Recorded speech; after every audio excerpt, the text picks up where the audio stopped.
And we walked around and he's like, hey, I've always thought about doing an event. Let's have an event here. And I go, okay, cool. Like what? He was like a competition, kind of like he said, the Woodstock of fitness. That summer, 2007, we had the first CrossFit Games. This year, I think we had around 300,000 people compete online, and then those are all whittled down to the top 40 men and top 40 women at the CrossFit Games. You know, I've had people accuse me of, oh, you're trying to make it like Buds. I've never tried to make it like Buds. A day at Buds is much harder than a day at the CrossFit Games. They're doing things that no one at Buds could do. So it's very different. We're ultimately trying to test fitness, not trying to make people completely break down mentally, but if they do break down in the test, that's kind of an added benefit, but not the intention. I would love to tell the whole story at one point, but maybe when you don't work for him. Maybe when you get fired again. When I get fired again, then I'll tell the whole story.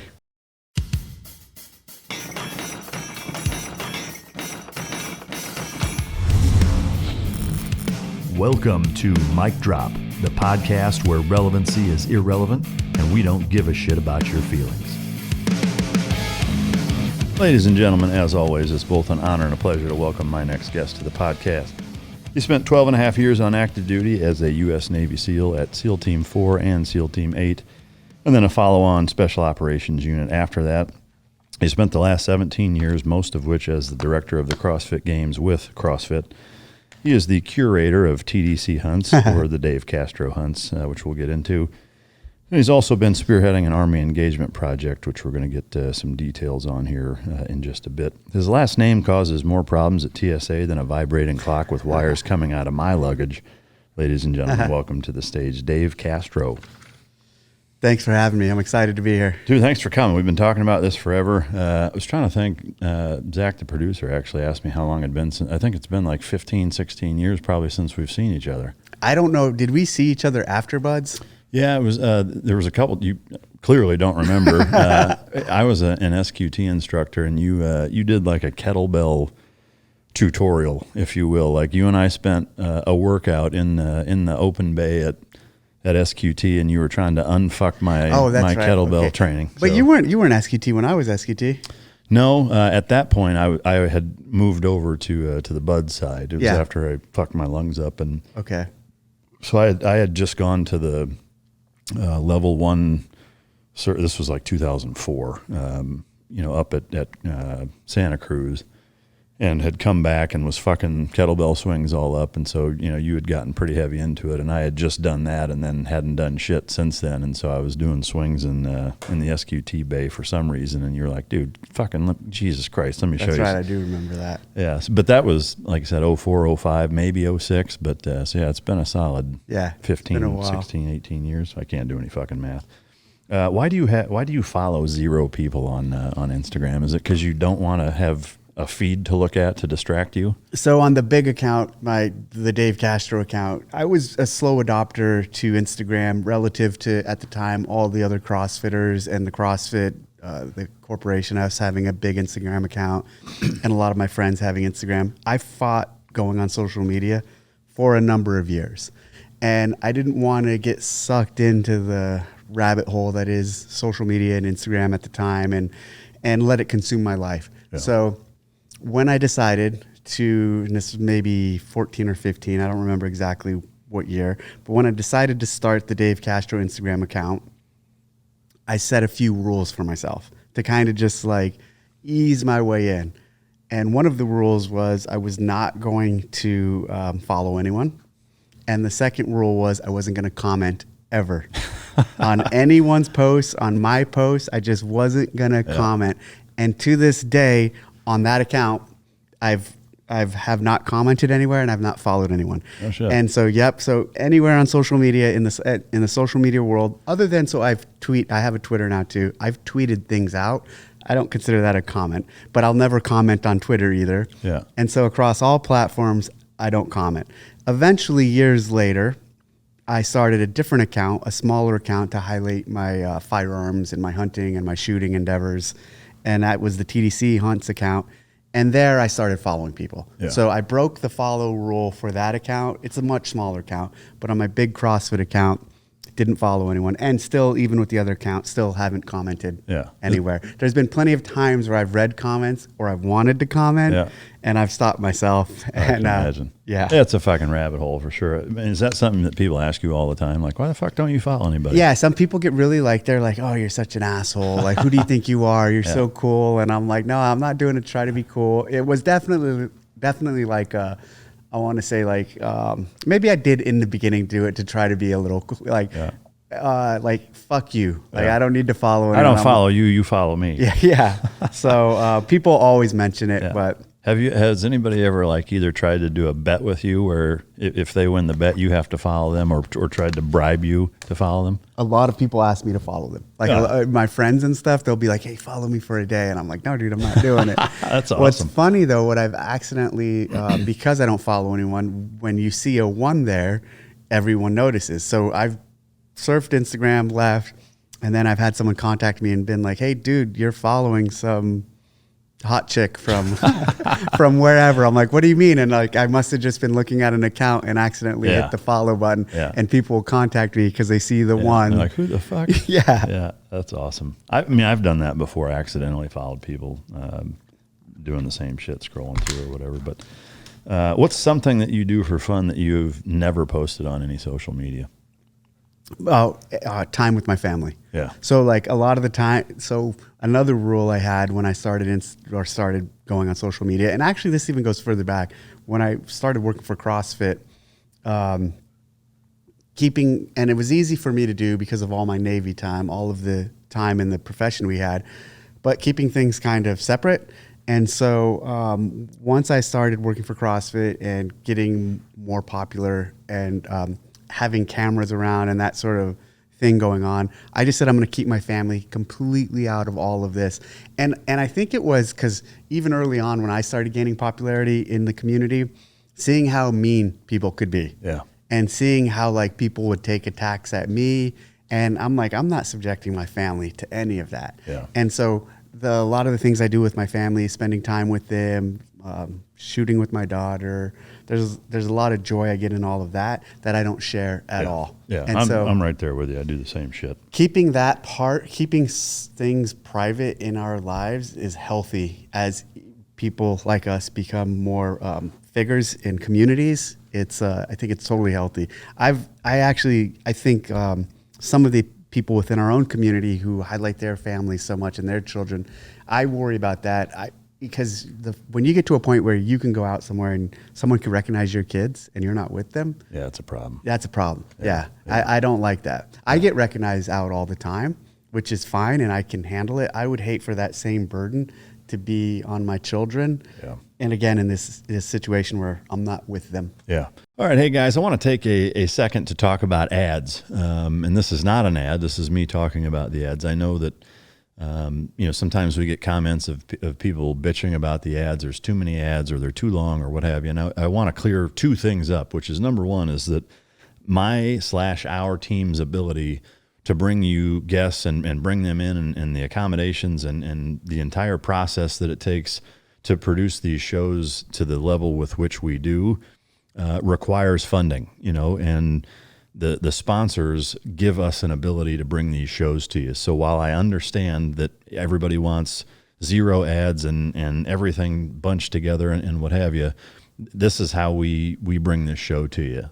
We're a very small team. We're very fortunate to be able to do it, but we do still have to pay bills and bring that to you. So keep that in mind. That's the first point. And the second point is that I can assure you with 100% accuracy is that there is not a sponsor or a product that I talk about on here that isn't something that I use, okay, that I either regularly use or always use or have used, and I refuse to budge on that, okay? So we get offers for sponsors regularly that get turned down because it's not stuff that I use or would use.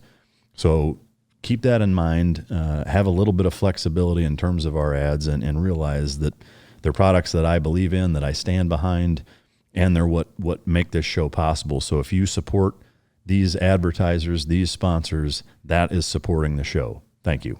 What are the two key components for canine success? That's effective training and proper nutrition. Fueled by Team Dog brings those two components to your family and best friend. The perfect nutritional balance that results in a higher mental acuity, energy, overall vitality, and even an improved appearance. Every product you will find in my company's store was born from the battlefield and not from the boardroom. Let my life's work help you become your dog's hero. No, it's for sure a good and healthy boundary, no doubt about it. Do you have a favorite gun? If you had to pick one gun that you own that's your favorite. That's a great question. It depends on what I'm shooting at the time. Like I compete a lot and I hunt, but mainly compete more than I hunt. And so I have weapons that I'm training with for that competition. Yeah. And so in those moments, if I have a long range competition coming up, it's my 6mm Creedmoor bolt gun. If I'm focused on pistol shooting, it might be my 2011. And if I don't have a use for a gun, I like rotating guns out. I like selling guns. I like getting rid of guns. I'm not a collector of just cool guns. I like having guns that I'm using for specific hunts or specific competition needs or styles. So I don't necessarily have a favorite gun. I don't have any problem, upgrading to the next or moving guns around. I don't get too connected to them, but I do have, actually, this could be a favorite. One of my original 226s that I got as a new guy it wasn't an issued gun, obviously. We weren't able to keep those. Another team guy who was kind of like my sea daddy at the time, he was selling his 226. And so in 99 or so, I bought it from him, and I still have that. And it's got thousands of rounds to it, and it's old, and it's cool because of where it came from. Yeah. And actually, I have a couple of my dad's revolvers, a Colt Python, stuff that he had when I was a kid growing up. So those guns are kind of I collect those, and those mean something extra special to me. Sure. But in terms of my work competition guns and hunting guns, I'm pretty just whatever. Yeah, just whatever. Whatever's going on. Do you have and I know even this depends on weather and what environment you'd be in or whatever, but like kind of a general purpose favorite carrying pistol? Yeah, I think that nowadays it'd be the SIG P 365. Yeah. Because I like the small size. I don't carry a lot. I know you guys here in Texas, I got one shoved up my ass right now. Yeah. I'm in California, so it's a little different. Carrying there is obviously, I do have concealed carry permit in California. Yep. Dude, who did you blow to get that? So there's this map, you could Google it. It's called the California Concealed Carry Permit Map. And basically it has all the counties in California in different colors. And if the county's in red, there's no way you're ever they just don't give concealed carry permits. If it's in green, they give them out. And so basically you look at San Diego County, red, LA County, red, Santa Clara County, all the Bay Area counties, they're all red. And then everything outside of those, they're yellow or green. Where I live in Monterey County happens to be rural enough that the sheriff there gives out concealed carry permits. Is it statewide? Yeah, and it's statewide. So wow. I live in Monterey County, was able to get it, and still, though, I don't carry that often. Yeah. Wow. I mean, because even then, it's still legally being able to carry it. Like if you use it in California, it's still a fucking problem. It's still a huge problem if you use it in California. So it's kind of a double-edged. Exactly. Yeah. What's the last full book that you read and finished? Oh, geez, I just read a book on olive oil, so I'm getting into olive oil. Some deep shit, Dave. Yeah, I just read a olive oil book, and before that, I just also finished Tribe by Sebastian Younger. And did I say that right? I don't know if I said his last name right, but it was given to me by Colonel Dan Kearney. He's an active duty colonel at 10th Mountain Group of a brigade there, and so we're doing an Army project with 3rd Infantry Division, 18th Airborne Corps. 18th Airborne Corps has 4 major combat divisions underneath them. The divisions are 82nd Airborne, 3rd ID, 10th Mountain Group, and 101st. Well, with 3rd ID, 3rd Infantry Division, we're doing 144 one-day CrossFit courses Wow. With them this year. Damn, So we that's started in January, and we're doing them throughout until December. Wow. 10th Mountain Group's another division. We're looking at scaling and doing some more with them. Became friends with Colonel Dan Kearney. He came out to the CrossFit Games a few weeks ago, and he gave me that book. And so I read it on the way over here. Started a few days before. But so when it comes to reading, I read a lot. And like this year, I think finishing that olive oil book, that's like the 36th book I've finished This year? This year. Wow. And I have, so in my office at home, I have a bookshelf.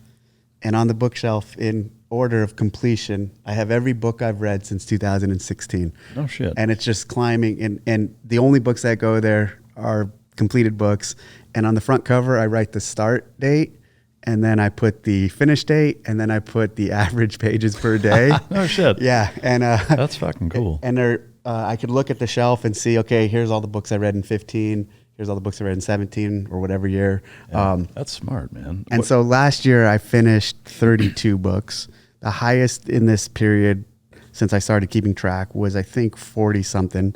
And so starting this year, I'm like, all right, I'm going to read a book a week. And I'm not talking like, I'm talking real books. Yeah. Like, so I don't, book. yeah, I read everything. So at this rate, so I want to finish 52, a book a week. I'm ahead of that pace.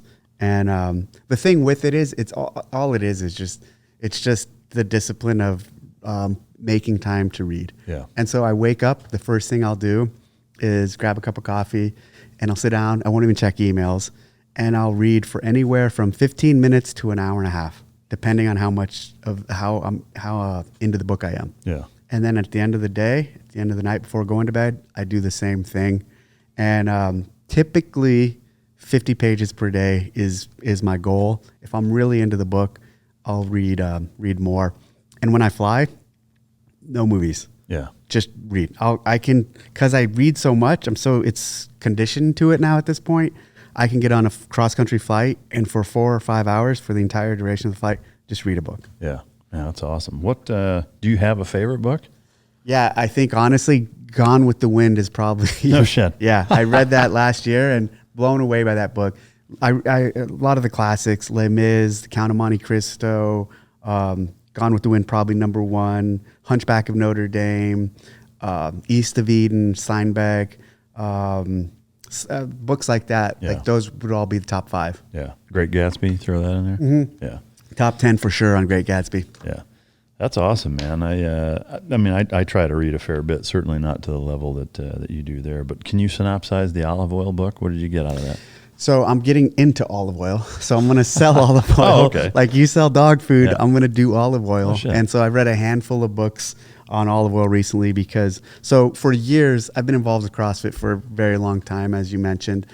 And probably several years ago, 5 or 6 years ago, all these CrossFit guys and gals, a lot of the ones that become popular, the athletes, they start selling stuff. Besides t-shirts, so there's a few, like Froning has beef jerky, and a lot of them have coffee. There's Josh Bridges, who was a SEAL. A few others sell coffee. Margo Alvarez was selling wine. And I was like, you know what? When everyone was starting to do this, I was like, I'm going to sell olive oil one day. I go, it's a healthy fat. It's in line with our nutrition prescription. And it's something that nobody else is doing. Yeah. So I talked about it for years and never did anything with it. And recently I was thinking, and I've talked about it with a lot of friends, a lot of people I work with. I'm like, man, I need to get off my ass with this idea and finally do something with it. So this was the year that I really got off my ass and started working on it. And early on, so I have a 65-acre ranch up in Northern California. I don't live there, but I live near there, and I go there every day, and that's where I shoot and hang out. I thought about planting olive trees there and doing it that way. It takes 5 to 10 years for olive trees to cultivate and to get to a point where you can get olive oil producing olives off of. So that wasn't going to happen. But that area, there's a few little growers. And 30 minutes away from the ranch in this town called Hollister, there's a guy there that I found, Bella Vista Olive Oil. And he has 1,100 trees. And he has his own olive oil business. And he grows them, picks them. When he picks them, you have when you pick an olive from an olive oil producing tree, you have 24 hours to get it to the press. Really? And it's not really press, it's a centrifuge. You have 24 hours to get it to a processor. And luckily, there's one. So the trees are 30 minutes away from our ranch, and then an hour south is this mill. And so he takes them down there, gets it processed. And he sells a lot of his stuff. He does some online, but he goes around to farmers markets. Is that 24-hour rule by law or spoilage or? By spoilage and by extra virgin olive oil and by keeping it high quality. And so I met with him a few times. We've talked a bunch and told him basically, hey, I want to white label your olive oil. I want to buy it and then put my logo and do my thing and sell it. And he was all about it. So we had a CrossFit event, a small event. There's another group called Street Parking. They have their own little CrossFit like community. They ran an event at our ranch a few months ago, and so I bought 100 bottles from this guy, and I had a custom label made, put the label on, and I took them and sold them at this event, and so that was my first step, and those sold out. Sold them at another street parking event, and now what I'm working on is the e-commerce, the website, the bottle, the packaging, getting the packaging from overseas, the tins. I'm going to sell them in tins, and so getting all the logistics set. The olive oil is easy to buy from the guy because we talk all the time now. And he'll sell it to me in 50-gallon drums. And then I purchase it. And then I have to take it to the processor and he'll bottle it for me. And so it hasn't launched yet. It launched informally at that street parking event. Yeah. So I'm just reading up on olive oil and getting familiar with the product as you're familiar with dog food. Yeah. Yeah, that's awesome. Are you going to do infuse it with like garlic and chilies and all that kind of shit? First, so I want to see the demand. I want to see if I can even move the product, right? So I'm just starting with extra virgin olive oil. And basically what I've learned too is anytime you do an infusion, it's not extra virgin anymore. Extra virgin is just the pure olive oil.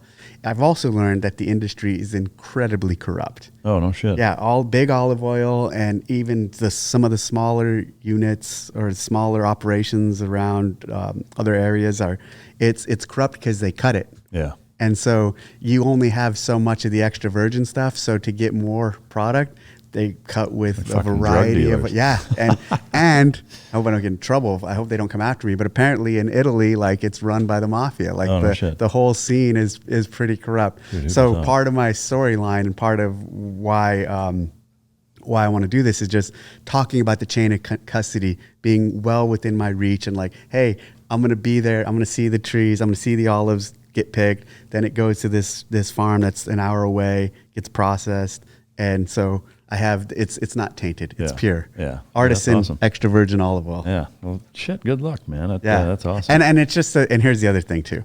It's just a little side thing. Yeah. And even if I was just to have some moving on a regular cadence and it doesn't become this big thing, the whole point of it was just executing on the idea. Yeah. And so that's all I want to get out of it. I want to execute on the idea and have some fun with it. Yeah. That's awesome, man. Good stuff. You mentioned your morning routine. Is there anything more to it than coffee and reading? Well, recently I started fasting. So I don't eat breakfast anymore. And so I would say that's part of the routine. And for me, that like I know a lot of people are like, yeah, I don't eat breakfast and I've never eaten breakfast. That's like easy for them not to do. But like growing up and my whole life, I've been a big breakfast guy. So when I decided to basically cut breakfast out, it was a big deal. Yeah. It's been very good for me. Like I just kind of trimming up, just not getting too soft, staying mentally focused. So I'll have breakfast once a week.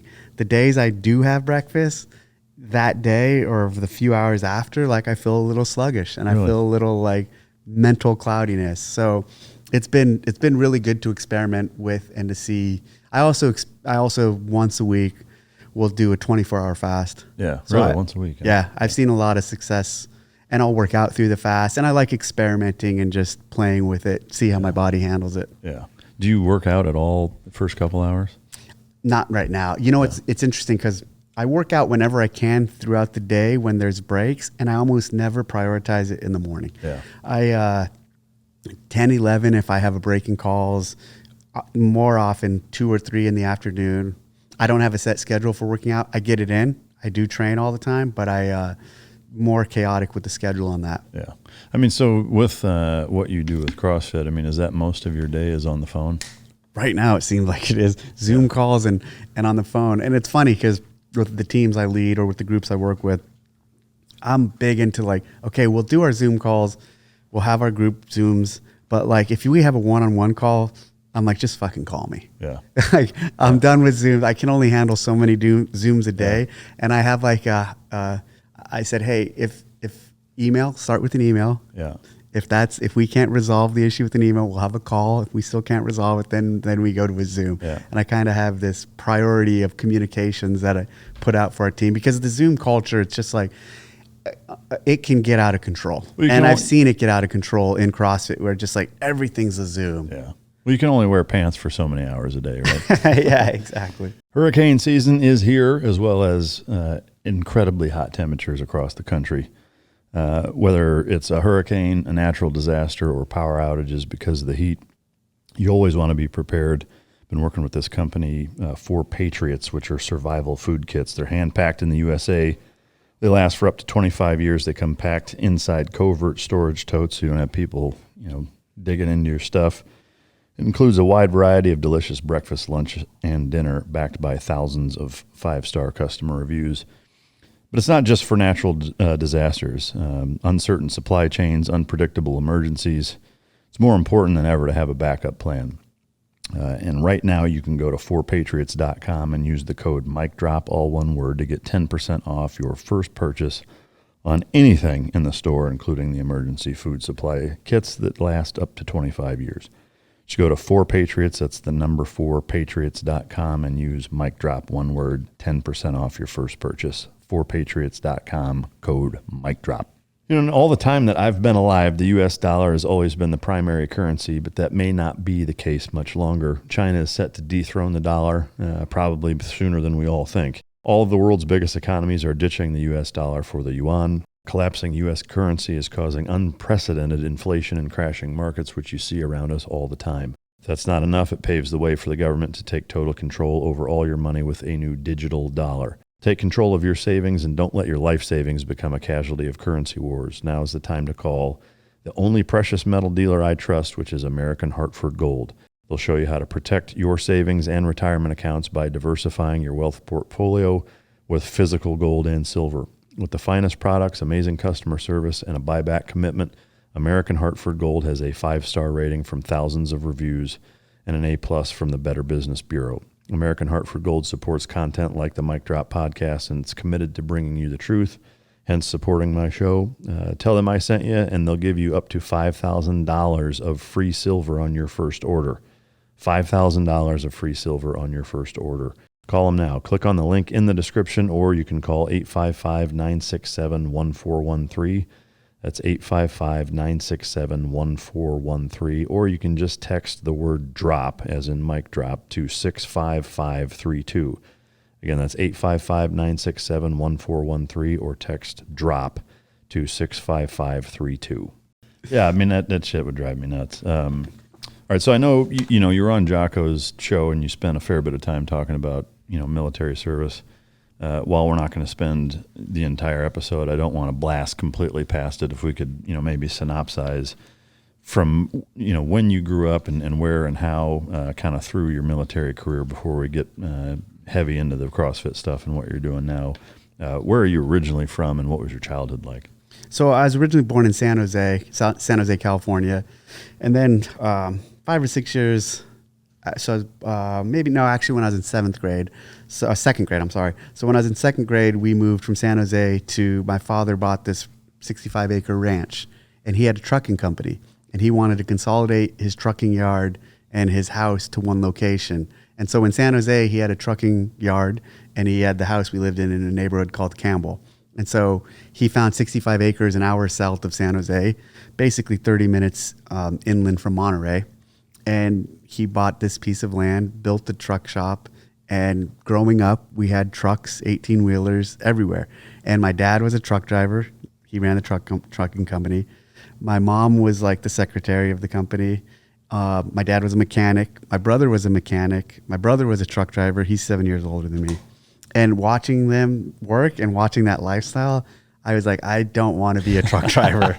I have to find something else. So college was in the cards, And then eventually I got accepted to California State University, Monterey Bay, which was a new school in Monterey. But then that summer, after I graduated high school, before starting college, I watched The Rock with Sean Connery and Nicolas Cage. And that was the movie that like really piqued my interest. Yeah. And after seeing that, I then started reading all the books, started watching all the movies. And for me, it was, I keep looking at the helmet because that's so fucking cool. Like that, I have the same helmet, 215 at home. Yeah. And, you know, Pat Sherwood, he has in all his videos and stuff, he has his helmets in his back. Yeah. That's a fucking banger class. That was a banger class. And so then I saw that movie, started researching everything, and the whole story is I wondered if I could do it. Like, do I have what it takes to do that? Did not excel at anything in high school. Did you play sports? Yeah, I played football. Didn't really play, though. I was on the team. Tried out for the basketball team, never got picked. Once I decided to go this route, what I really realized and wished I would have done, I should have ran. I should have been on cross country. My daughter now is on cross country, but like I ended up finding out I was a pretty good runner. I wish I would have ran. If I knew earlier on that I wanted to be a SEAL, I would have also swam, but I didn't go that route. You know what I remember from Buds with you is running. Yeah. Our 4 mile time runs, because you were always like right up front. Yeah. Like I was one of the faster guys, not the fastest, but up in that, you know, forward facing group. Yeah. Well, yeah. So similarly, I mean, I swam all growing up, but never with fins, and so swimming with fins actually fucked my ankles up, and I did not excel at swimming. Wow. I ran some. I mean, I ran a little bit of cross country in the mile in junior high. In high school, all I did was swim. But yeah, like going from no fins and in a pool where you're guiding on a black line on the bottom of the pool to open ocean and fins that are, you know, about like fucking 2x4s. Totally different experience for me. But then I ended up pinching my sciatic nerve at Laguna doing land nav. Did and you? Then I failed everything. So I was in 214 originally, and then ended up back at square one with 215. But you know what's nuts is how different it is now. Even like, what was your rate before you went to Buds? Intelligence specialist. Yeah, I was a PR, but now you can go for SO. Like you can go right into a pipeline where they really take care of you and really set you up.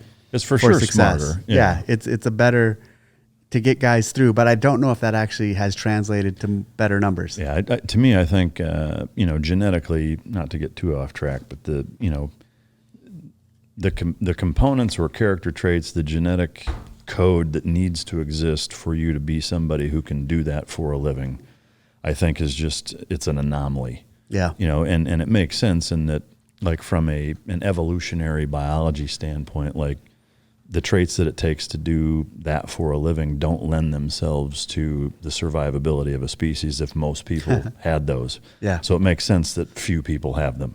Yeah. And I think no matter what you do selection-wise, no matter what you do preparatory-wise, training-wise, what have you, is that if the standards are what they are, you're going to get about the same amount of percentage people through no matter what the fuck you do. I really believe that. But yeah, for sure. And as you know, and as you're saying, even it's so much more to this than I always tell people. The physical part, yeah, sure, train, prepare, all of that, but it's this, 100%. Yeah, I mean, the better the shape you're in, the less you're going to have to rely on your mind. Yeah. But everybody, no matter what kind of shape you're in, you're going to get to the point where your mind has to carry you through, you know. So it just boils down to how much do you want to rely on your mind, yeah. You know.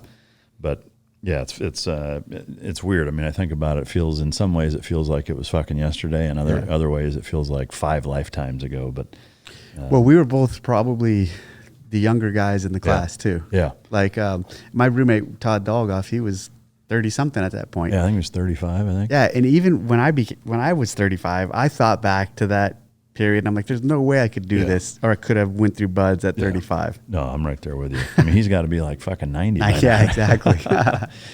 It's fucking wild. All right, so you joined. We go through training together. Were there any things that you kind of took away from going through that were either totally unexpected, easier than you thought, harder than you thought? What was your kind of reflecting back on it, your experience? It was all really hard. I felt like it was all really hard for me. It was all as hard. It was harder than I thought it would be, But years later, when I was in the teams, at a team, I would look back and it all made sense. Yeah. Even some of the stuff we did pre-combat, even some of the stuff we did in training, even some of the exercises we would do, it's like, yeah, that training was foundational for what we would be expected to do later. Yeah. And I actually think some of the things we did after, years later at teams, was not harder than buds, but as challenging in unique ways. Yeah. We were definitely pushed, and we needed to be. Yeah. I would say environmentally, after buds, there were things that were more challenging. It's just you don't have other human beings adding to that challenge, you know. But and the expectations and like the being pushed and being like constantly evaluated and constantly tested. Yeah. Like performing at a high level for years on end also was necessary and made it uniquely different. Because in bud, for the most part, until you get to SQT now, then we didn't have it connected. But it was all mostly just grinding through. Yeah. You weren't graded too much on your thinking and your critical decision-making skills. Yeah. Were there any things that were kind of a letdown or things that you were disappointed in from the SEAL teams? I think maybe years later, even just seeing some of the banter and the bickering that goes on amongst our community, like that wasn't then, but even now when you look at some of these guys sparring online over stupid shit, I'm like, come on, man, we're all from the same community. We're all silent professionals. Like, let's represent that much better. Yeah. And even seeing some of that, there's some of that same politics even then, but not on like a social media or like some of that in private. Yeah, exactly. It was private, but it was there. Some of those things were interesting to me, but just understanding like, hey, in any community, any collection of people, any society has its good people and has its bad people and has great performers and poor performers. And the same thing could be said even in our, selective community. There was a wide variety of people and different perspectives and attributes. And there's a lot of guys that, we could say like, how did this guy end up on the team? And that part was kind of a surprise to me. Yeah, no, I'm right there with you. I mean, there's the minimum standard. Mm-hmm. There's guys that barely meet it, and then there's other guys that obnoxiously exceed it, but the politics of it, I think, was surprising. Just seeing as more time in and how people evolve and positioning for opportunity or position. Yeah. It's all fascinating. But it was all, here's the thing about all of that. It was so, obviously for people like us, it was our foundation as an adult and led us to where we are now. Yeah. Like 100% who I am and what I am now is based off of that period. And I imagine you could say the same. For sure. I mean, like you were saying earlier, we were both young. I mean, I had to wait. I graduated at 17 and had to wait until I turned 18 to go to boot camp and went straight through, Yep. So, yeah, I mean, I was 18 showing up and I grew up in the Navy, 18 to 30. I mean, it's and I wouldn't take it back. I mean, you couldn't pay an amount of money to be fortunate enough to be surrounded by the guys that we were surrounded by. I mean, I can't think of a better time to have gone through too, because it was, a few years pre 9/11, a bunch post, and so you got kind of both ends of the spectrum. But technology wasn't there when we first started, and then it was, so you just kind of got a good mix of everything, I think. But it was a really good period, and that perspective of having been in pre 9/11 is powerful because all the guys who went in after 9/11, especially into what we did, I found myself at times thinking, would I have enlisted knowing you're going to war? I think yes is the answer, but it's still like, it's very admirable what there's a lot of guys after you and I did not enlist during a war. Yeah. And then there's a lot of people who enlisted right after a war, knew they were going to go to war, and some of them didn't make it. Yeah. And so it was unique perspective to see pre and post, and then what post represented to the military, to the community, to us. And for me, it was like right after 9/11, I thought, okay, here we are, we're going to war, we're going to do this. It was still a few years of it wasn't that right away. Yeah. Yeah, There was like a lot of teams down. were not getting out there quickly. Later on, I think there was a lot going on where people were, especially after Iraq kicked off. Yeah. But in the beginning, there was still it wasn't like we all activated and went to war right away. Yeah. Is there one combat experience that you can or would share that stands out as being something that either was super impactful or memorable or one that you think about often? There's a few of those. There's a few that I think about. There's some moments and deployments that were powerful for me, but yeah, that's the line I don't like to cross. Yeah. And I've been, so it's kind of like the social media thing, right? Yeah. Where I make these little rules for myself and I stick with them. And early on in CrossFit, it was funny. So I started working for CrossFit in 2006 and I was a buds instructor from 7 to 9. So there was a period where I was active duty, a full-time instructor down there, and I was also working full-time for CrossFit. And so at that time, CrossFit was really big into media creation and content stuff. And I told them, hey, don't talk about me being a SEAL and don't film any aspect of that. And so early on, right away with CrossFit, I was like, I'm not going to talk about it and I don't want to go there. And they were very respectful of that and respectful with me, especially because I was active duty still. Yeah. And which is like, people have said, hey, is that even allowed in the Navy? I'm like, probably not, but I did it. And as a buds instructor, we knew our schedules. And so it was the only time I could do something like that. Yeah. So I was there, we were there for that in 7 and 8. I got out at the end of 08. So we were there in 7 and 8 at the same time as instructors. And there were guys that were filming fucking movies in Hollywood, so. Yes, exactly. It was kind of like if you could pull it off, it was like, man, it wasn't causing problems. You could pretty much do just about whatever you wanted. Is there one thing or even several that you took away from the SEAL community that you apply kind of in your everyday life in the level of CrossFit affiliation that you have now? Is there something that? Yeah, I think professionalism, focus, commitment to the mission, commitment to the outcome, all of almost everything. Like I feel like it's really influenced who I am, holding myself to a super high standard, holding the people that I work with to a really high standard. As a leader, expecting more of people sometimes than they expect of themselves. Sometimes I'm a little hard on people because of that.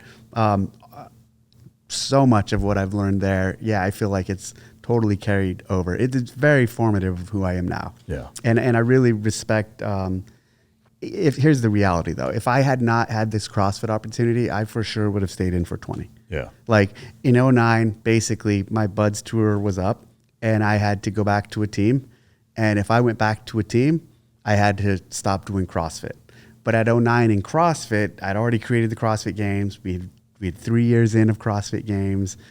They were going like this. The seminar program, which I also ran, was going like this. I was financially able to provide for my family much better with CrossFit than I was with the Navy. So getting out was a no-brainer. So I said, okay, I'm going to focus full-time on CrossFit because it's a unique opportunity. But if it hadn't been for CrossFit, I for sure would have stayed in for 20. Yeah. Because I was really passionate about it. I loved what I did. Yeah. Was there any regret getting out? I sometimes do, just like not, I feel like kind of turning your back on the guys, even though it's normal. And then when you watch and see everything that's going on in the world and the missions and what's happening, it's funny because I remember one year, I guess I forgot the year, but maybe you'll remember.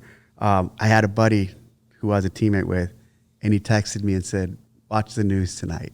And that's all he said. And I went, oh, fuck. I go, they got Bin Laden. Yeah, May of 2011. Yeah, I got like emotional. Even now I'm almost getting emotional over it. Like I got emotional over that. And he didn't say anything else but watch the news tonight. Yeah. And I knew what that fucking meant. And I was like, they fucking got Bin Laden. Yeah. And it was such a powerful thing to me because like, so many missions, so much time spent like no shit looking for that dude. Brothers lost. People lost. Yeah. So much, like he meant that the fact that they got, and feeling like I wasn't there for that, or I wasn't still contributing to that, that was a powerful moment for me. And like, it really did make me emotional. And so I watched Obama do his thing that night and confirmed it. And I was like, that's fucking wild. Yeah.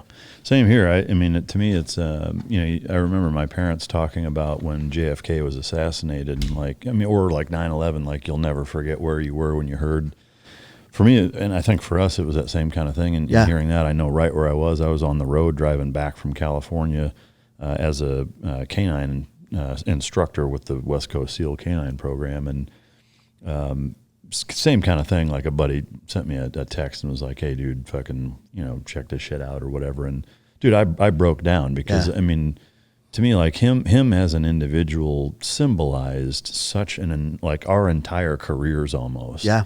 Really, and lots of fucking good friends lost, trillions of dollars spent fucking chasing after him, and he represented a philosophy that we had been fighting, and while that didn't change us fighting and continuing down that path, it was such a fucking huge moment for our communities, and especially that our community got him, which was equally fucking huge, I think. But there was before like the week of 9/11, the actual event, I was in Wyoming. We were doing a sniper trip, and we were working with the Blackfoot Indian Reservation, and they have something called the BIA, the Bureau of Indian Affairs. It's like their equivalent of FBI, and we went to their office in Wyoming.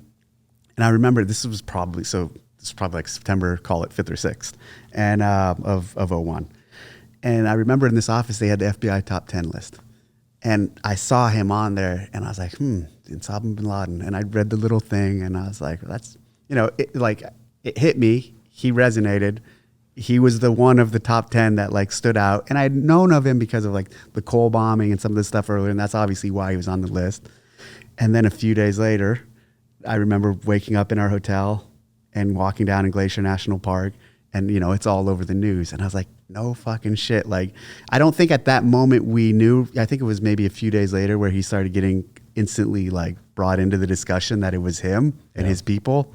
But that moment, like those two periods connecting, were another significant moment because just a few days ago I had looked at his image and just thought about him. Yeah, and just like what he represented even then. Yeah. Pre 9/11. Yeah. Yeah, absolutely. Before we transition into the CrossFit stuff real heavy, because I've got a million fucking questions for you there, and the other projects you have going on. Do you have a good hazing story? Do I have a good hazing story? I think I was pretty... Even being hazed. Yeah. Either being hazed or... I know. I'm not. I didn't haze much. I think I was... Yeah, I mean, the guys who took me under their wing when I got to Team 4, it was just like a lot of the mental hazing as a new guy, just like the expectations and just the things they would make us do. One of the guys who's a close friend now, like I ended up hating for a while. Yeah, and it was like he was an uncomfortable big brother, and I say he helped me become who I am now, the best and the worst of me. Yeah. And so like that just constant type of just pressure on you or pressure on me, and the way he treated us and talked to us, like it was a lot. It less the physical part, like the physical hazing stuff wasn't so bad. It was there, but the mental stuff, just like the accumulation and just like, at one point being like, hey, fucking dude, I'm not a fucking new guy anymore. Been here 2 years. You can lay the exactly. fuck off. Like, let's move on. Yeah. Well, so I'll use that as my segue into the CrossFit stuff. I can't help but smile when I see the events, the way that you do them just exudes that same kind of mental fuckery and mind games. Like how much of that principle and philosophy do you use to create the games? A lot of it is very like understanding, putting natural stressors on, not artificial, but natural through constraints of time, or not understanding, like hearing about a workout with minimal time, so you're not able to prepare. There's a lot of those mental stressors I like putting on athletes or through events, and I have throughout the years, some more than other. This year, not as much of that, but in years past, a lot of that. It's definitely influenced, but there's a fine line because I can't, I've had people accuse me of, oh, you're trying to make it like Buds. I've never tried to make it like Buds. And if you ever look at it, It's definitely not. A day at Buds is much harder than a day at the CrossFit Games, but a day they're doing things that no one at Buds could do. So it's very different.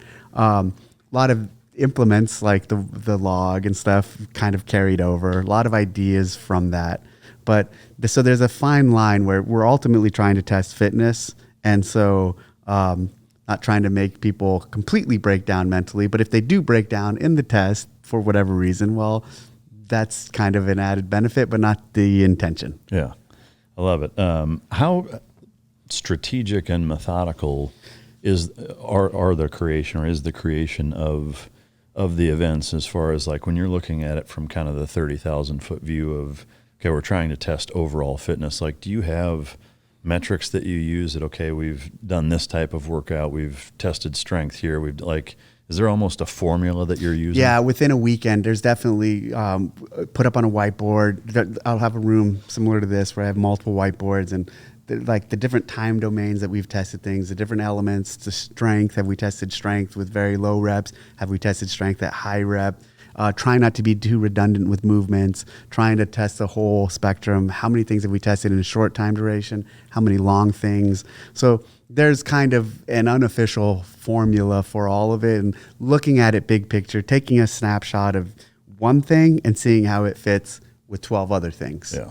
And so you can program one in isolation rather easily, but then making it work with the big picture is really important. So a lot. Like this year, I assisted with the programming towards the end because I came in late. But the years past, where I'd programmed the entire thing, pretty much every single year except for last year and this year, I would spend almost all year thinking about the stuff and looking at it and moving things around. Really? So it's an entire year process that you're developing? It's like an entire year of thinking about, and even there's been I was thinking about 2 years in front of, like, I would think about in 2 years, we're going to do this. And so there's ideas and themes and things laid out. And then within like 4 or 5 months of the actual event, that's when it's like super focused. But throughout the year, kind of tossing things on the board, 4 or 5 months out, really diving in and refining. Last 2 or 3 months, just like hardcore. And is there almost a delegation where you guys get together and it's like when they fucking select the Pope, where it's like you guys lock yourself in a room and it's like, okay, we're going to, how does that go down? There's, especially at this stage, even then there were team members that bring together and we would go over the workouts and they'd challenge or question or push on things and ask what the intent was, brief them, and then kind of go out. And now I'd create them and then I'd have to have people execute essentially the events. Yeah. And so we would do that multiple months ahead of time.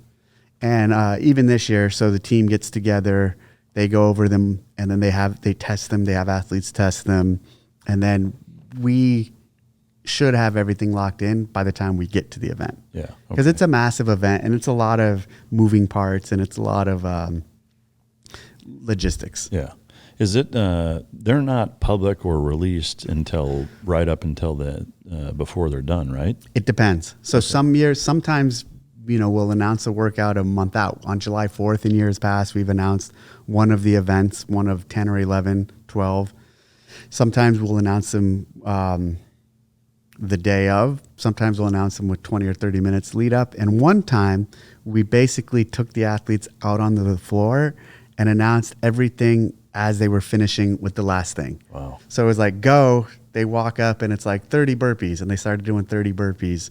And then they walk up to the next station and there's a pull-up bar, and they look at it and then it's like, okay, 25 pull-ups. And then they did 25 pull-ups. And so that one, they had no chance to strategize. They just had to go, which was cool, and kind of some of the mental stressors, like even inspired by things we did where you're going into things blind. Yeah. Is there, how many people are involved in developing the events? We have, so conceptually or big picture, I'd program them and then bringing in a handful of the judges, a handful of the senior leaders to now let's lay out the floors. Let's talk about judge placement. Let's talk about how they're going to flow. There's probably a team of less than 10 of us. Okay. And so, trust has to be 100% with those people because absolutely. Obviously, like if the secrecy element. Yeah. Yeah. Is there, if the mob can run olive oil, right? Yes, I mean, has there ever been any issues of either bribery or like leaked? We've not had bribery issues, but we've had leaks. And so essentially when you get to the level of at the CrossFit Games, like to talk about like that workout we just described, putting 40 people through, then there's more people that are brought into the circle. Yeah. So there's like, actually, let me even back up. In Carson one year, we had an event where they came out on the floor, 10 athletes at a time, and we told them, hey, you're going to do, I think it was double Grace. And so Grace is 30 clean and jerk. So you pick up a 135-pound bar, clean it, jerk it, and Grace is 30 reps per time. And a fast time is like, really fast is like around a minute 15. What we did at the games that year is we decided to do double Grace. So they'd do 60 reps. But what we decided to do was tell them when they came out onto the floor. And so kept that secret element, and they came out and they were surprised with having to do 60 reps. Years later, maybe the next year, I don't remember when, I found out, some of the guys before coming out knew. Really? They were like how much of a heads up did they have? Probably 30 minutes to an hour more than everyone else. So not like a massive, but like when they came out there, they knew they were going to get the surprise of hearing for the first time. And so that was kind of a bummer. But at that point, you think about like the sphere of how many people knew, it kind of grows. Yeah. Like there's volunteers now who knew, there's people, judges knew, there's staff members who moved gear, and who knows who, but one of them basically said something. And so, and also so at that point, is that changing the outcome of the event? Not really. Yeah. It's just kind of some of the surprise aspect is lost. And so that's frustrating. Yeah. I mean, to me, I guess the thing that I would think of or be concerned or curious about is like if it's months in advance, like if you've got, a mole, that his best friend is a top competitor and he's like, hey dude, I'm giving you a 3 months heads, like here's 4 of the events and now they're gaming the system. That's a whole other fucking ball game. Like, is that possible? Yes, it had. There's been instances like that where we've had workouts so we have test people, which are other games athletes, go through these and they signed waivers and they signed non-disclosures, I should say. And we've heard instances of months later at the game, so maybe a month and a half or 2 months before the games, people will test them. And I've heard, hey, so-and-so kind of knew this was coming from one of the testers. And unconfirmed and like, should we take action or not? And, in that instance, we chose not to take action because even what he had leaked, potentially, again, it's this notion of it sucks, but it wasn't going to change the outcome. And it didn't actually, because the person who we heard knew didn't do that well anyways. Yeah. I mean, I can only imagine if somebody knew every single event 3 months ahead of time. Yeah. Like that's a every single event 3 months ahead of time, or a new element that everyone else didn't know about. Yeah. So if there was a new thing that people didn't know about and they were able to prepare for it, that would be a big unfair advantage. Yeah. Hey guys, I wanted to talk about something that I've incorporated into my daily routine, my morning routine, that has had a remarkable impact on my life. It's called BioPro Plus. It's a non-synthetic HGH treatment. And, every year after puberty, your HGH levels naturally drop and exponentially sometimes can even drop by 50% by the time you're 35. I train jiu-jitsu 3-4 times a week. I lift 3-4 times a week. And BioPro Plus, without question, enhances my ability to train more days per week, harder, recover faster, enhance performance. I cannot say enough good things about this product. I've been taking it for a few months. It's remarkable, and I will continue to do so. If you want to, perform better, look better, feel better, I can't stress it enough. I've tried BioPro Plus, and I encourage you to go to bioproteintech.com. And if you want to get $30 off your first order, use the code MikeDrop, MIKEDROP. And again, that's bioproteintech.com. I cannot stress enough, this stuff has been a game changer for me as I've gotten older. Taking kind of one step back, the evolution of you getting initially involved in growing into the position that you're now in, how did that happen? Like how did you go from being on active duty to just being a guy that went through and was doing some of the training to being picked to do all that? So I was in Monterey going to DLI, and while I was there, I'd already been CrossFitting for a couple years, maybe a year, and living at my parents' ranch. So this ranch I've talked about, the home of the CrossFit Games, the first 3, and so that's here. 30 minutes away is Monterey, and then 30 minutes away this direction is Santa Cruz. So I knew Santa Cruz was like the home of CrossFit. So I started going to Santa Cruz and started working out with that crew. At the time, they had a handful of gyms around the country, maybe less than 100. And I met Greg Glassman. He was the founder of CrossFit, super supportive of military. And so he told me to start training there for free, started training there when I could, and started meeting all the personalities there. Went to a level 1 seminar. It's one of the courses that we still host. And then they asked me to start coming around the seminars, start helping out at the seminars. And so at that point, like, I wasn't a trainer or a fitness guy. So when they asked me to come help out at the seminar, I was like, well, I'm not going to help train. So like, I started setting up the chairs. I started taking the trash out. And I took this perspective of being really fucking humble in regard to their world, because I didn't know that world like they knew that world. So you played the new guy. I played the new guy. I totally went into the new guy thing. And this is advice I give to people. And here I was, I'd come from the pinnacle of our community and done a lot and been to combat. And I'm like, in this environment, a bunch of hippies in Santa Cruz, I got to kind of start over and prove myself and be humble. And so did that. Set up chairs. Even then I had a knack for organization from all of our time in the teams and logistics. And I would give advice like, hey, what if we set up the classroom this way? Or what if we organize the groups this way? Just started adding value like that. And they started asking me to events, more and more events. And I never said no.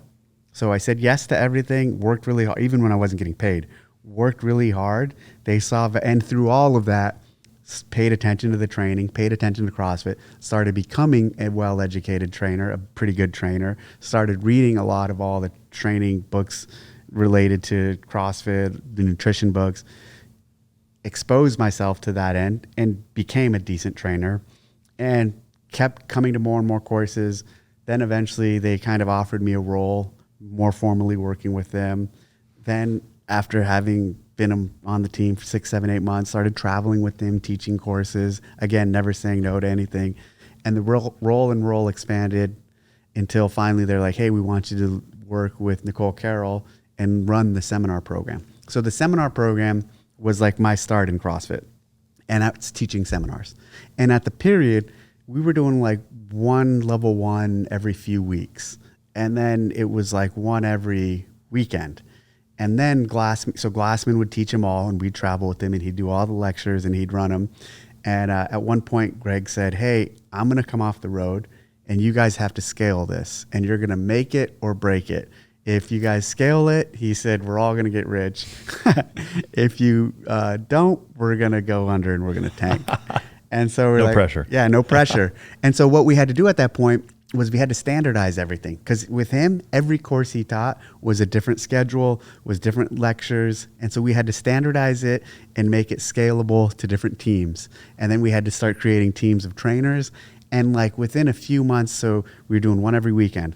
Then we're doing 2 weekends, we're doing 2. And the other weekends we're doing 1. Then every weekend we're doing 2. Then every weekend we're doing 4 or 5. Wow. Then eventually every weekend we were doing, like, at the high point, 20 or 30 level 1 seminars around the country, around the world. And so we totally scaled it. Yeah. And you were not on active duty at this point, right? No, I was. Still, no shit. So this is like 6, 7. That's and so, crazy. So this is the early days. But by the time I'm saying we're doing 20 seminars, I was probably 11 or 12. So I had been out. But by 8 or 9, we were definitely doing 5, 6, 7 a weekend. And I was scheduling and staffing all of those courses. And we as a team were developing all the personnel to teach them. Actually, I'll say this. And so in 2009, I decided to get out. I decided I was going to get out to do this full time.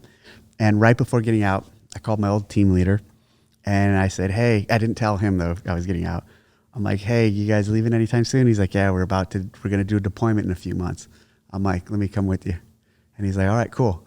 And so in '09, right before getting out, I went back to the East Coast, jumped on board with my old team leader, and did a deployment to Afghanistan. No shit. Yep. Wow. And for me, I didn't signal it at that time, but it was like the last, like, I just needed to get it out of my system. Yeah. And so from this deployment, I was planning seminars and I was planning the CrossFit Games. Wow. While No shit. we were doing missions. They're not every night, but almost every other night. And so now back up. So seminars, that was all going on. Seminars were cranking.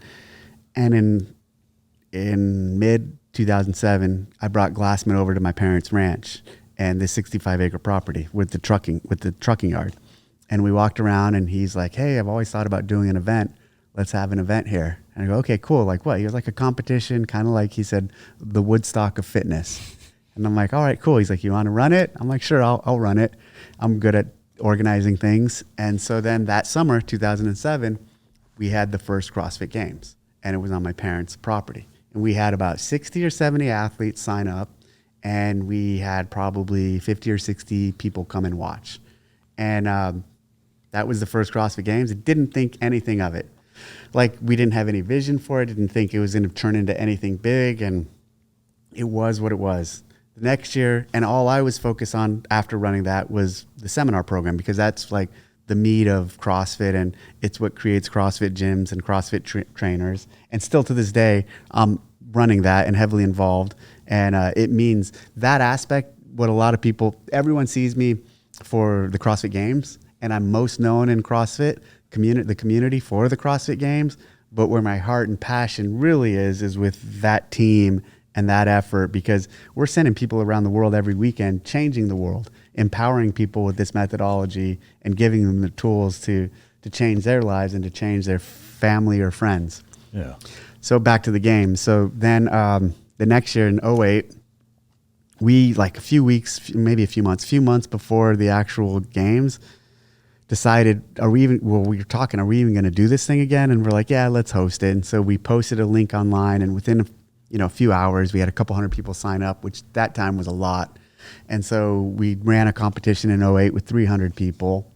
And then in '09 had to kind of change the format. And after '09 was the first year where I was like, there's something here. Like we're on to something. And then the rest of since then, it's just been a wild roller coaster of growth and change and doing things differently and moving locations. Yeah. So the first year, there was how many participants? About 60 or 70. And about as many people showed up to watch? Yeah. Contrast that to the one that just took place. So this year, I think we had around 12,000 people, spectators, show up. Wow. We had, in the beginning stages, in the online stages where it starts, we had over 300,000 people compete online. So it starts in March with a pool of this year 300. At its highest, we've had 450,000 register. And then those are all whittled down to the top 40 men and top 40 women at the CrossFit Games. That's impressive, man. Yeah, it's wild. And it's crazy. Like, I even when I go to the ranch now, I'm like, it all started here. Yeah. And it all, like, it's grown and, like, tended the tree, the forest to what it is now. Yeah. And it started with you and Greg walking around your property like, we should try this. Yep. That's incredible, man. Such a cool story. Speaking of Greg, there's been some tumultuous times along the path that is CrossFit. What can you share about that? I mean, I know that like there was a period where it was kind of all over the news and there was like some leaked audio that was not particularly flattering. And like from an insider's perspective, can you kind of go over what happened? So I think, it's interesting that period. And when was it exactly? It was right after, probably a few months after the George Floyd stuff and all the riots. And so after COVID, then after the riots, and yeah, he said some stuff that he shouldn't have said and put himself in a position, shouldn't have said publicly, that got out publicly. And it looked really bad, put a lot of stress on the community, put a lot of stress on our gyms. When I say stress, I mean like we had affiliate gyms and owners who were losing members because the guy who created CrossFit had said this and their members were saying, hey, he said this, so we're leaving. So it created this really chaotic time for CrossFit. And Greg's a genius and Greg's an incredibly gifted man, but he's also he's incredibly opinionated, and sometimes the opinions,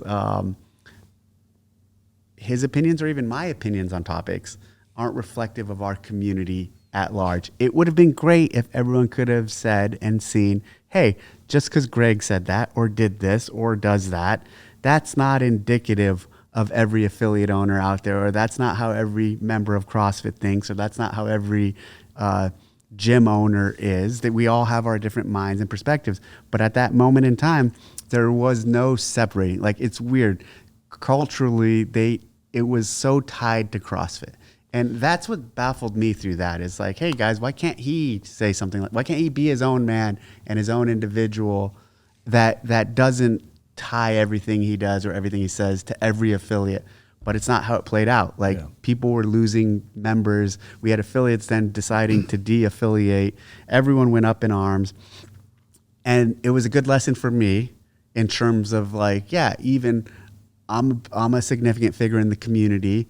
I have strong opinions on things. The community is really large and diverse.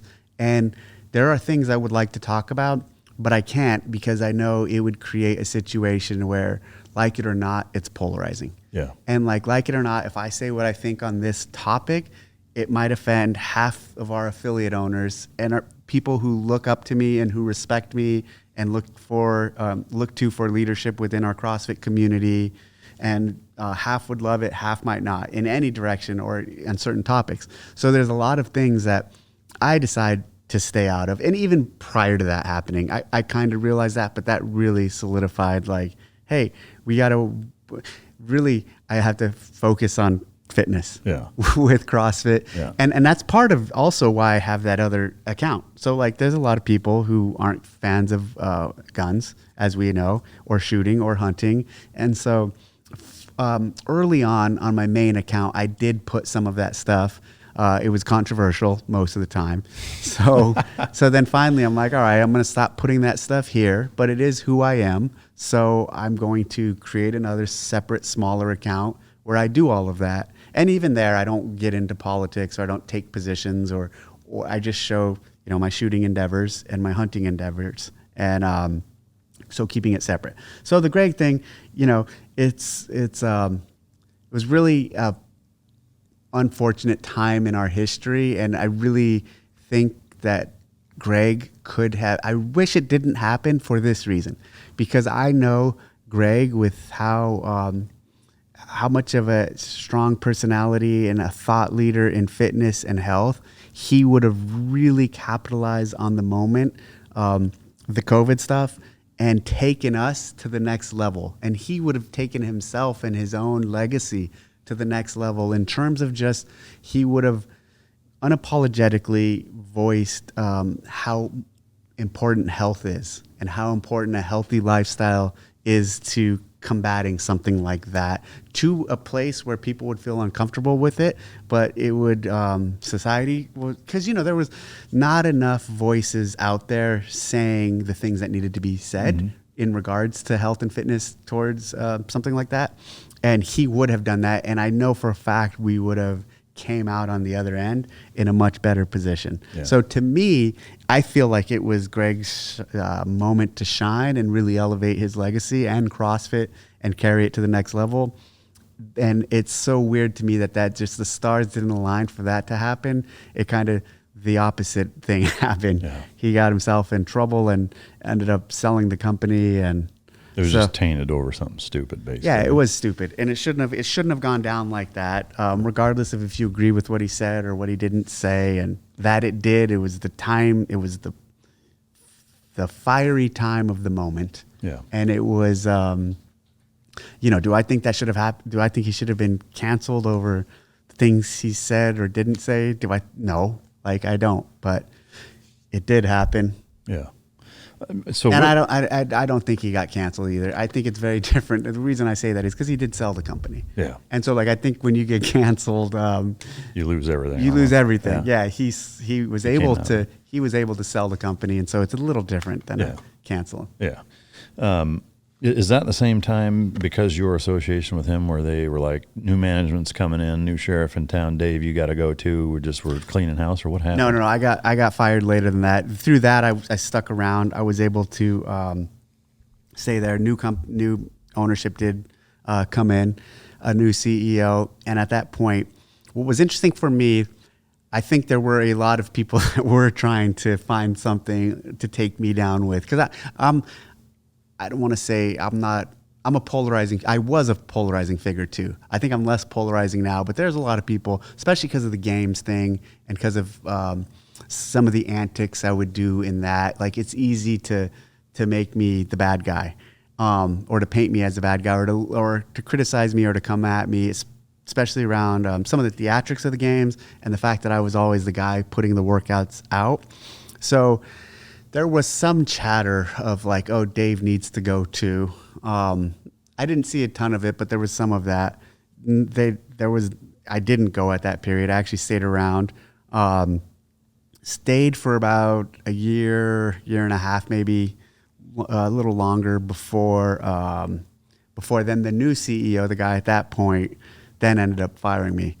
We weren't a great match. Yeah. Yeah. That's just all it was. It wasn't because you were tight with Greg and from that whole thing, and that didn't help, or was that? I can't say that it had anything to do with that. I can't say either that I wouldn't be surprised if it did. Yeah. Like, because even up until now, like, I'm known for still having a relationship and a friendship with Greg. I still talk to Greg, and I don't try to hide that. I don't feel a need to. Yeah. And even back then, I was one of the, actually right before I got fired, I had posted a picture with Greg. And so there was a lot of people speculated, and I didn't get fired for that reason, but people speculated, oh, look, he posts a picture with Greg and then he gets fired. I mean, so was there, like, from a official corporate cause standpoint, did they give you, this is why you're being fired? Or they're just like, we're going in a different direction? It was kind of all over the place, and it's really loaded. There's a lot more to it, but there's some things I still can't get into on that one. I gotcha. Yeah. I would love to tell the whole story at one point, but maybe when you don't work for him. Maybe when you get fired again. When I get fired again, then I'll tell the whole story. Yeah. Well, it reminds me of the, I don't know if you're an Office fan or not, but he's like, you got to have cause. And he's like, it's because I fucking hate him. No, I never saw that, but that's a good one. That show is so awesome. That could have been the reason here with me, because he didn't like me, but it kind of caught up. I'm assuming he's not still the CEO? He's not the CEO. So a new guy came in, and how did they bring you back in? How did that go down?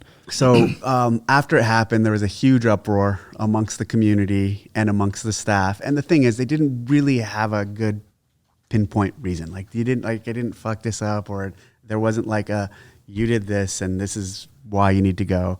And so publicly, there was a big outlash. Internally, there was a lot of upset individuals. And then within about a month, some of the team members started talking to me, and they're like, hey, there's a chance we're going to bring you back. And so, like, I knew pretty quickly that it was trending towards I was going to go back. It took several months for it to happen, but it eventually, and so within that period, he moved on. And then a few months later they did, because there was no, I think, outcome where it was a reintegration of both of us. Yeah.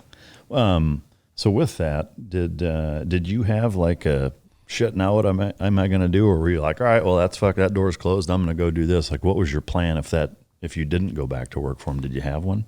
I didn't have one at that time. I was like, and it's funny, I had guys all the time, team guys especially, ask me like, hey, what are you doing after CrossFit? And for a number of years, I was like, dude, like, I built this, like, with Greg, like, we've taken it to where it is.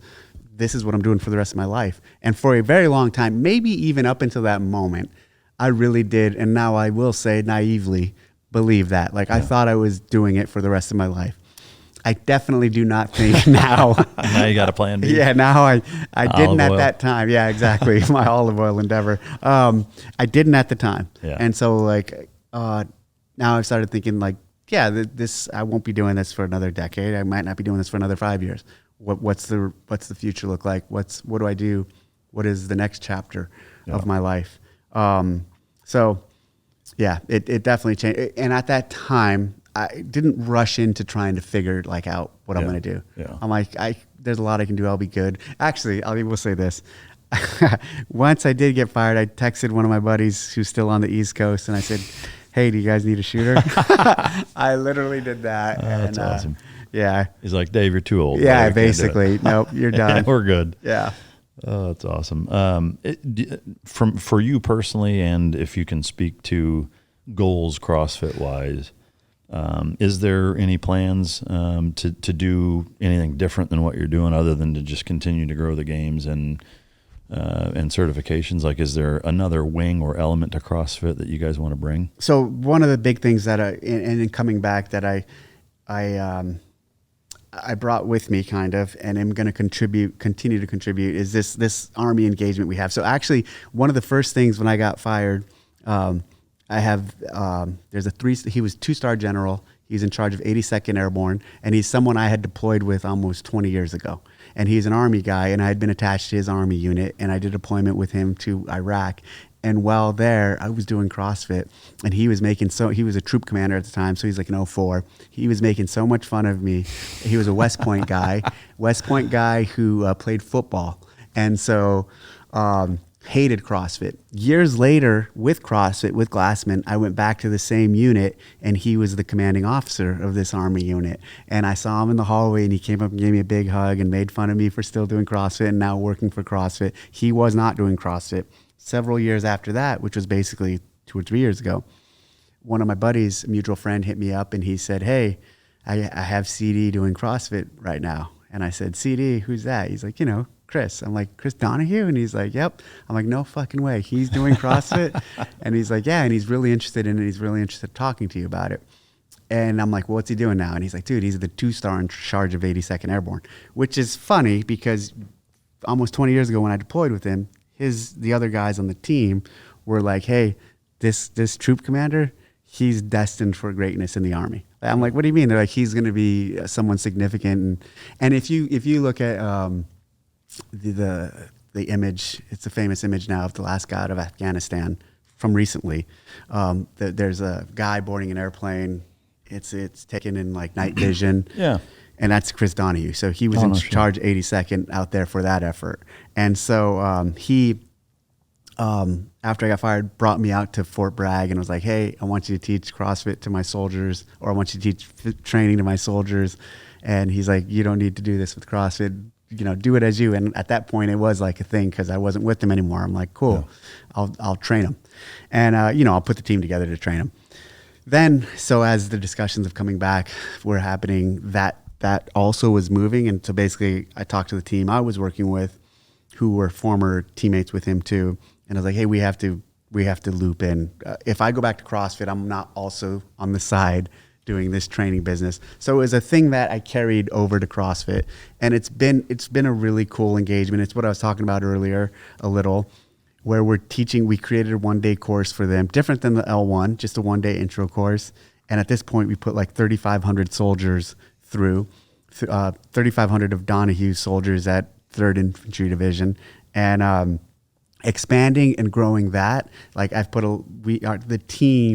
a lot of focus and energy into just exposing other leaders in the Army, continuing to deliver a world-class experience to those that we are teaching, and it's incredibly rewarding to even me, because it's like now I have this opportunity to make a profound impact on a large number of soldiers, and make them better humans, make them better soldiers, make them better people. So it's been really exciting. And now just focusing on trying to grow and expand that. It's beneficial to the Army. It's beneficial to us, CrossFit, just, the opportunity, the work. So actually next week I'm going back to camp. I was going to say Fort Bragg, but I think they changed it.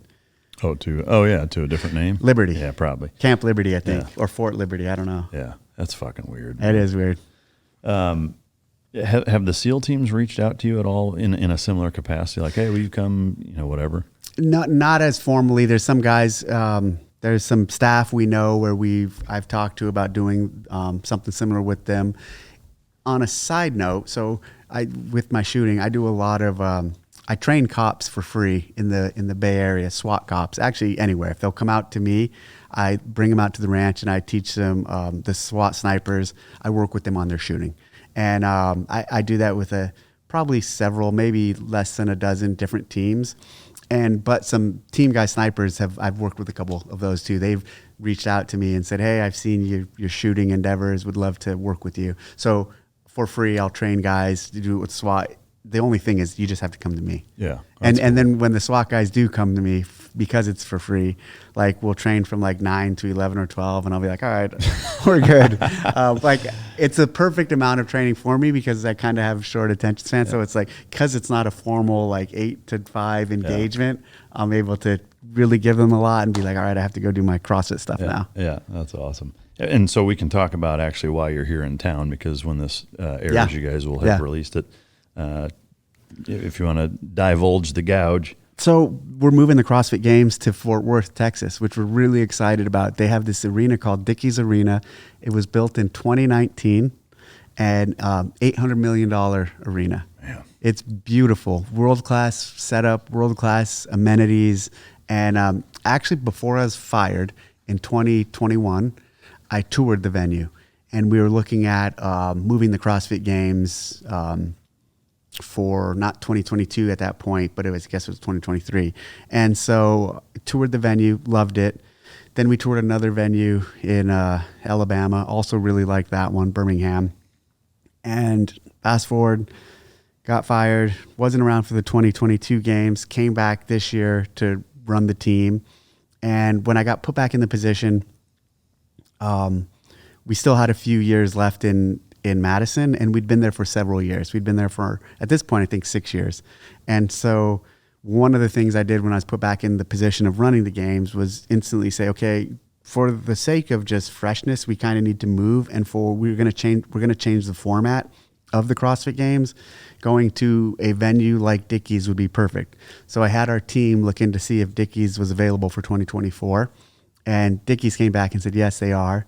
So we said, let's do it. And so we had to tell Madison, who we had an additional year with, hey, and I had to tell them, like, hey, we want to move it. We're going to do it differently. We're going to have a different footprint. And so kind of starting with that new model in a new location makes a lot of sense. And so they were kind of upset, but it's the right thing to do. It's what I really want to do, kind of rotate to different locations, take it to a cool place like this. And so the games just happened 2 weeks ago, maybe 2.5 weeks ago, I think.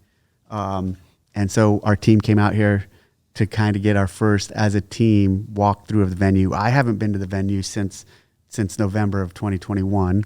And so see the venue, see the city, go to the stockyards, stay in downtown, have some, kind of feel it. And I'll tell you what, it's going to be a great location for the games. 95% of the events are going to be inside the arena. Which is good, because you're going to kill people if they're outside. Because it's air conditioned. Yeah. But, yes, it is fucking hot here. Yeah, it's brutal. I mean, I will say it's unusually hot right now. I mean, that's what I've heard. Yeah, I've been here 15 years, and this is, I think, the worst summer that I remember. But any chance to get it at AT&T Stadium? That would be super cool, but there's a scale of like, that's just too big. I got you. You know what I mean? Like we can fill out and sell out Dickey's at 15,000 people, 14, however we 110,000. But 100,000, we're going to have an empty. Yeah. We're going to have an empty it's going to look like a failure. We could have 20,000 people there, which would be the most we've ever had, but it would still look empty. Yeah. You're not going to probably answer this, but what does it cost to rent? Like, how does that even work when you rent? Like, do you rent the place out, or is it because you're doing concessions and bringing business that gets taken into account? Or yeah, it's a little bit of both. Some of the facilities we rent, sometimes they give you a break on the rent, and they'll offset it with just like hotels and stuff. This one, I don't know. I don't know what our arrangement is, if I'm allowed to talk about it, so I can't go into the details of this one yet. Yeah. What the arrangement is, but it's good. Like there's a sports commission, and they really want you to come into their cities, and so it's beneficial. It doesn't mean there's not any costs obviously associated, but it's a good arrangement. Yeah, well, that's awesome. Well, when it does come here, I'd love to attend. I've not been to one, so definitely. Couple of quick fire questions. I know we got to get you out of here fairly soon, so I'll try to make them quick. Is there a most athletically gifted athlete that you think exists within CrossFit in your time? Yeah, it's probably Rich Froning. Yeah. Yeah, he is one of the biggest CrossFit athletes, biggest names, but he really prides himself on doing a lot of other things. He plays flag football on a regular basis. He was a collegiate baseball player. Pickleball. I don't know if he plays pickleball. I just recently learned how big pickleball is these days. I don't get it. Same here. Everybody's talking about it. I have a good friend who's on our team. His name's Dave, and he is a lifelong tennis player, and he fucking hates the pickleball scene and the ascendancy of that. But Rich Froning is one of, now I'm not saying there's not other athletic CrossFitters. There probably are many CrossFit athletes who are more athletic than him, but he's at the highest level. He's won multiple times. He's in the CrossFit community, a household name of the high level CrossFitters, and of anyone who resonates with me quickly for that question, it's definitely Froning. Yeah. Just like from because in the SEAL teams, like there's those guys that are just the freaks. Yeah. That just can do every fucking thing. And so he's kind of that guy. Even when he doesn't have a fighting background, but we did he was introduced to some striking stuff at one of our events, and he just threw naturally. He just did everything. He's super gifted, super athletic, where some of these guys are not naturally gifted in terms of like that athleticism. You could be athleticism. You could be really fit and really tough, but and a lot of our movements like the clean and jerk and snatch, there is athleticism needed in them. But one year, Greg didn't really get involved with the programming at the CrossFit Games, except for a couple times. There was moments where he said, do this or do that. And one year he said, hey, I want you guys to have a softball throw in the CrossFit Games. And he's like, I want you to do a softball throw with both arms. And so they have to do a strong arm and a weak arm. And I made the call, okay, we will do it, but I didn't tell him, but I didn't make them do the weak hand because it was going to be, and it was bad enough with the athletes throwing with their strong arm only. Some of the best CrossFitters at the time, Jason Kalipa, Chris Spieler, they threw it like 15, 20 yards. No way. Yeah, it was really bad. And so if we would have had them do it with their left arm, goes behind them. Yeah, it would have been like, the memes and the things that would have came out of that would have been horrible. But in that, even like Rich threw it maybe like 60, 70 yards. And there was another guy, Spencer Hendel, his dad played football for the Dolphins. He threw it like 70 yards. Yeah. So there's some very athletic people, and there also wasn't. Yeah. Well, I'm fascinated by the fact that it seems like in the last, most of the time that it's been as big as it has been, is that there's multi-year winners. It's like, why is there, like a guy wins and he wins 3, 4, 5 times in a fucking row, and then the next guy does it? Do you have a philosophy as to why that's so? The case? People criticize and say, hey, how someone does at the games depends on the programming that comes out, and I will contend that argument is only for those who are not the fittest and the most well-rounded. And what I mean when you look at someone like Rich Froning or Matt Frazier or Tia Claire Toomey, those guys over several years won every event that they competed in, and it didn't matter what came out in terms of the programming. They are the essence of what the best CrossFitter in the world should be. Yeah. Year after year, in their peak periods, they would win no matter what was presented to them in a fair and balanced world of like a CrossFit test. Yeah. In like an appropriate CrossFit test, they are not the norm. Yeah. But they are what should be. They are what the champion should be. They are someone who has longevity and someone year after year, regardless of the test, comes out at the top. That there are people like that, I think speaks volumes to this notion of the fittest alive truly being the fittest around, because they've proven it not over a single event, but over multiple years. Yeah. So the right person is winning it in your... Absolutely, for sure. Is there a worst injury that you've ever witnessed? Yeah. So 2 years ago, 2021, good friend, Brooke Wells, she's a big athlete in the community, loved by the fans. I'll never forget this. We had it set up on the floor where we were doing 1 rep max snatch, and we had one platform in the center of the arena, and every eyeball is watching. Everyone's paying attention to just one person lifting at a time, and she does a snatch, and just remember her arm buckling and it going down, and she just like looks at it, screams, and goes down. And I happened to be standing next to the orthopedic surgeon at the time. And I grabbed him and I said, hey, get over there. Jump over the wall and get over there. And sure as shit, she fucking snapped her elbow. Man. Yeah. Brutal. It was brutal. It was horrible to see. Yeah, I can imagine. You probably heard it. Yeah, and then when she came through the alleyway or the tunnel to get off, just screaming. Has she? And she's recovered, and she made it to the games a year and a half later. She made it last year to the games, a year after the injury. Wow. Totally recovered. I don't know if she can still snatch as heavy. I haven't asked her, but and someone like she's probably snatching 200 pounds. Oh wow, 210. Is there a most impressive feat of strength and a most impressive feat of conditioning that stand out? Most impressive feat of strength. So, I think when I first started seeing these guys, in the early days of the games, 2008 and 9, when we'd have 1 rep max snatches, people would get like 245, 255. Now, seeing that you need 300 to even be like competitive with the rest of the field. 300 is more the norm than not. That might not be true. The average might be 290. But if you want to excel, you need to hit 300. So it's my most impressive thing around strength is the collective nature of the progression of where it is now. To see in like a decade earlier, 245 was the winning snatch, to now like everybody's snatching 290 or something like that. That's been cool to see how, as a community and as a society of these, call it fittest people, this fittest creature that we've created, it's all leveling up. I don't think in 10 years, I'm going to say it's like now 345. Yeah. I think the gains now are going to be much more increments, like smaller, but having seen that gap and seeing how that, on the endurance side, I'll tell you what, there's a handful of events that we will do where they are all gender, all 40 men and all 40 women, usually runs, sometimes run, swim, runs. I've done run, swim, run at the games a couple times. Where do you think that came from? Yep, exactly. Run, swim, runs, some swims, paddle boards. Some of the coolest things I've seen is when the females beat like everyone. And I think Tia Claire Toomey and who's the other lady I'm thinking about? There's been events where they've taken like second or third overall. Like one guy beat them. I think there might have been a couple where Tia won it regardless, male and female.